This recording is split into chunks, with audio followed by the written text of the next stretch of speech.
Hi guys, welcome back to my channel, or welcome to my channel if you're new here. My name is Nicole and I post videos every week. Today I'm talking about my acting career. If you're new here, I usually do style, fashion, beauty videos, but today I really just wanted to talk about myself more and what I like to do and to share a little bit more about myself. If you watched my 2020 resolution video, I talked about wanting to get into more of my acting career on this channel, just to be able to share what I love so you can get to know me better. So if you're interested in becoming an actor, or if you just want to know more about the industry and what it takes to be an actor, then this is the video for you. I have an outline here, just so I don't get off track. So if you see me looking at my phone, that is what I'm doing.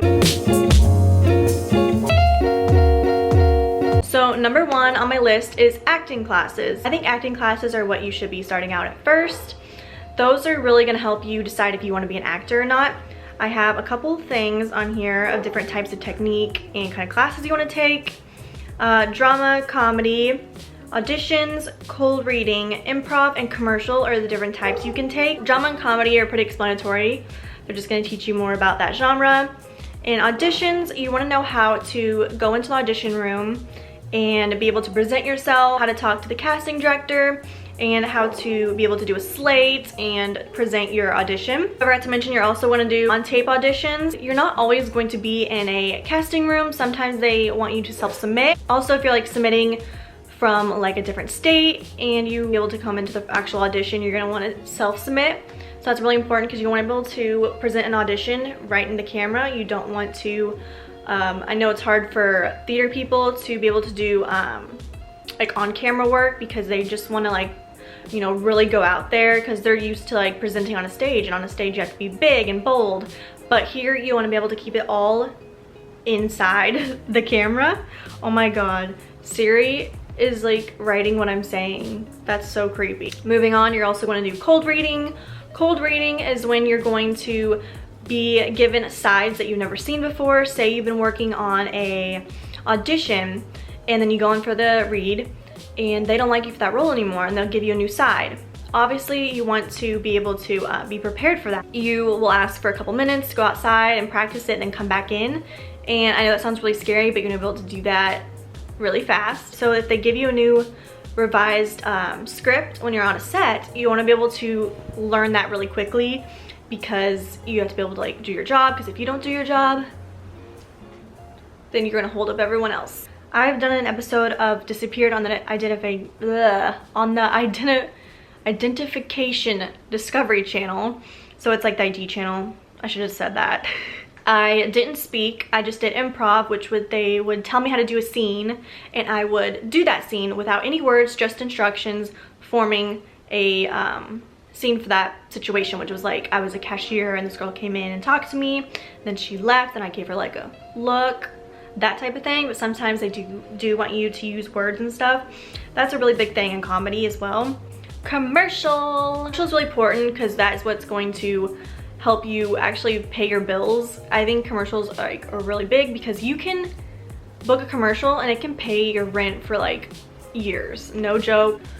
So commercials are very important, and also there's certain ways to do it, because sometimes you don't always get lines. Like I said before, that's where improv comes in, because you're gonna be able to present a certain situation without having lines or anything. They just tell you what to do. And then you're gonna learn how to do the business side of everything.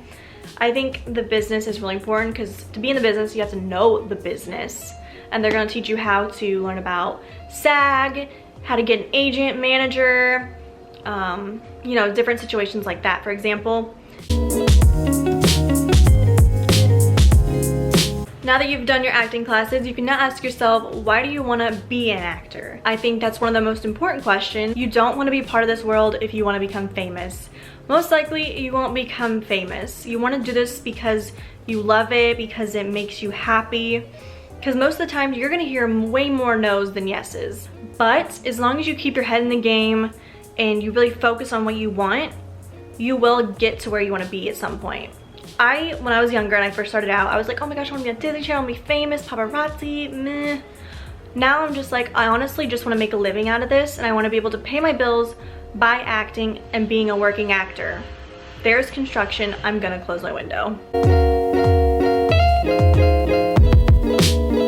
Next, you want to get headshots. Headshots are what is going to be able to show who you are through a picture. When you get your headshots done, you want to show off your eyes. Your eyes are the key. You want to be able to stare into their soul. That's what I've heard. It's all about the eyes. You want to get a photographer that is a professional photographer. Don't use a friend or whatever. Don't use a family member. You want to have a professional photographer that knows how to do headshots. It doesn't mean it needs to be the most expensive person ever. You just want to get good headshots, because I know looking back at my headshots, I'll put some on the screen, they've definitely gotten better throughout like the times I've been doing acting, because you just learn more. Learn that I've been doing the wrong angles, I've been not like having the right kind of like look, I've been not using my eyes as much. And you also, one thing I've like learned maybe like 2 years ago, pretty recently, that you want to be able to show what kind of characters you play through your headshot. So if you play the mean girl, give your RBF, not like that, but like, I'll just put an example, but just show off what kind of characters you play. You play like the smart girl, maybe make like a pose like something like that. Or for your doctor, maybe wear a nice button up so you can show you're professional and well put together. Stuff like that is what you want to go for. And if you don't know what character type you are, ask a stranger, ask someone who doesn't know you that well. If you ask a friend, it's not gonna, I feel like you're not gonna get that real of an answer. So ask someone who doesn't know you that well what they think you are. So once you're starting out as an actor, you're not gonna have any credit. It's important to build yourself up so that you're able to get bigger projects in the future and work with agents and managers. You're gonna wanna look at Facebook groups. There are Facebook groups for anywhere. Anywhere you live, there's probably a Facebook group dedicated to acting, and people who are doing local projects in the area will post on Facebook in that specific group what kind of characters they're looking for, and just like descriptions of different people that they want to have in their projects. That could be for a music video, that could be for a commercial, that could be for a movie. Anything that suits you, you're gonna wanna apply for. They usually sometimes will ask you to email them or put your headshot and resume down below in the comments. That's something really cool. It's a really great way to meet your local community in acting. Actors Access is another great website where you can self-submit to auditions, and sometimes you can get reached out to by casting directors. That's actually how I got my role on the ID channel, and I also got reached out to by the woman who did the casting for The Originals, which is a spinoff of the Vampire Diaries. I got to do an audition for that and send it to her. And I also got an audition for Chicago PD through there, which was really awesome. Next is finding a local talent agency. You probably won't get signed to the big top agencies, but that is okay. We want to start from the bottom with smaller agencies. Smaller agencies are going to be able to work for you. If you're working with an agent or manager that has a huge roster, they're probably not going to focus all their attention on you. You want to try maybe going for a boutique agency, which is very small, and they're still going to book you some work. I'm still with a local agency from back home. Networking is really important in this industry. You want to meet people. When I started out, I was very shy. I didn't really want to talk to anyone, but you really have to. I think being able to perform scenes in front of people is a really great way to get yourself out there, because it's taking you out of your comfort zone. I was very nervous at first. I still kind of get nervous doing it in front of people I don't know, but that's all about it, because you're going to be doing auditions in front of people you don't know at all. You can network through your Facebook group. I know there's specific groups for like networking, giving advice, so you could post like a monologue and ask for people's advice in the comments, and they'll give it to you. And it's a really nice way to get people's opinions that don't know you, and also make friends through your acting classes. Networking is really important because you just never know who you're gonna meet. I think it's so important. Also, always be nice to everyone. You don't know, like I said, you don't know who they know. They could be like, don't work with this person because they're mean, they're rude, because no one wants to work in this industry with someone who's mean, because that's not cute. We don't like that. Don't do that. Like I said before, you're gonna want to be able to take more no's than yeses.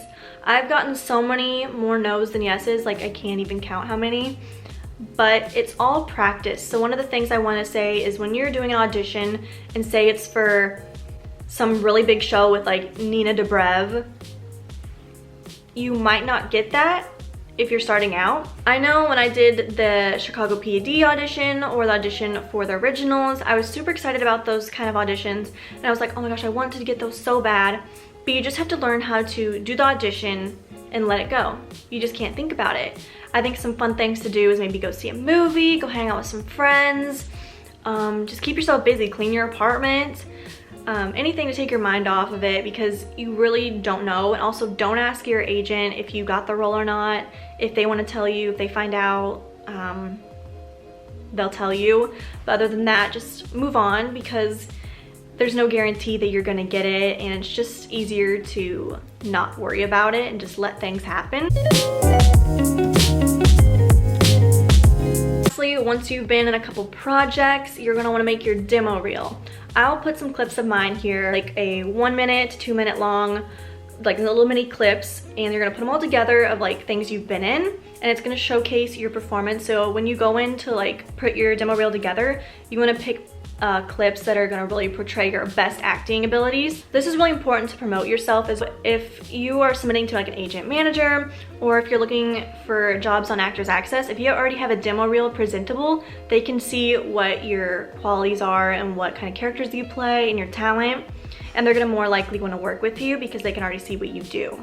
That's all I have for you for this video. I hope you enjoyed it. Give it a big thumbs up, subscribe, and let me know if you have any questions or any videos you want me to make. And yeah, I'll see you in the next one, guys. Bye.